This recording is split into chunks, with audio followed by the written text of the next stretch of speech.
okay, well, you can't on the one side accuse us of bailing out the government, and on the other side accuse us of funding pressure groups. I don't know what you call pressure groups. Let's be very clear.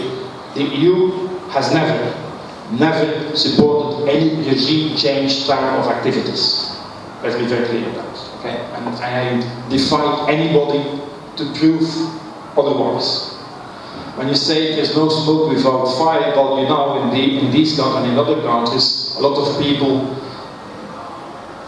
who are not necessarily benevolent people provoke smoke just to create the impression that there's fire. So I defy all these people who are provoking smoke to prove that we have ever supported any regime change activities. Of course, we are working with all the stakeholders. We are speaking with all the stakeholders, the government, the private sector, but also civil society. So we work with civil society organizations, and primarily civil society organizations which in turn engage with the government. I mentioned the example of the Center for Applied Legal Research. We have different civil society organizations which signed up a memorandum of understanding with the Zimbabwe Human Rights Commission, with ZAC, with the Minister of Justice, with the Parliament. So we work with a whole range of civil society organizations, which, although sometimes critical, which is not a crime, nevertheless are ready to engage with the government to try to push the reform agenda and move forward towards a better future for the people of Zimbabwe. So yes, we speak with and we work with civil society organizations, but we are completely transparent. The government knows exactly which are our partners and don't have anything to hide, because all these partners are indeed working in the interest of the people of Zimbabwe without hidden political agenda. Reasons why this perception comes from.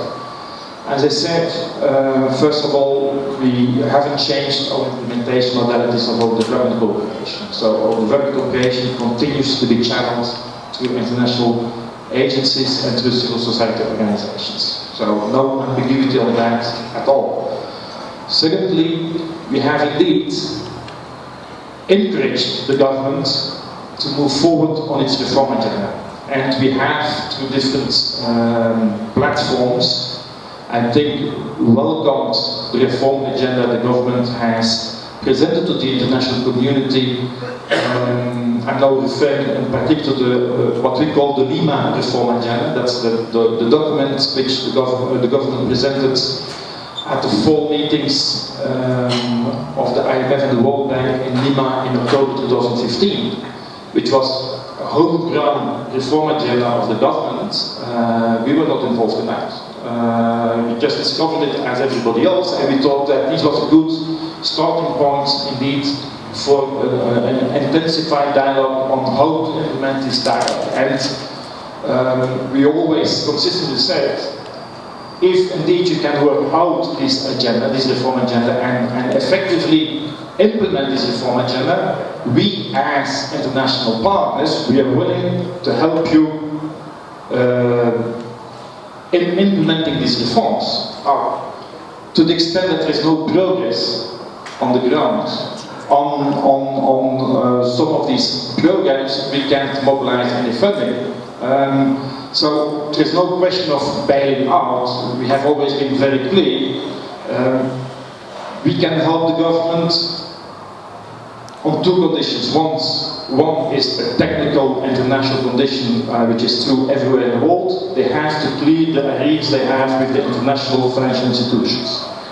Once they have cleared these arrears, then we can consider helping the government if they present a detailed, time-bound reform agenda and they start implementing it. As long as we haven't seen that time-bound, detailed reform agenda and we haven't seen the start of implementation of these reforms, we can't help the authorities. Now, of course, we do a couple of things, but as I say, through civil society organizations, through international organizations, notably, for example, We have a program with the Center for Applied Legal Research, which is a South African civil society organization, expert on constitutional issues, and they work with the Minister of Justice to help the Minister of Justice and the government and the interministerial task force on alignment issues to speed up the constitutional alignment agenda. And so we try to do things, but this is of course not very capital intensive, this is human resource intensive. And we help them by providing expertise on drafting laws, on drafting amendment laws and so forth. But it has always been very clear, possible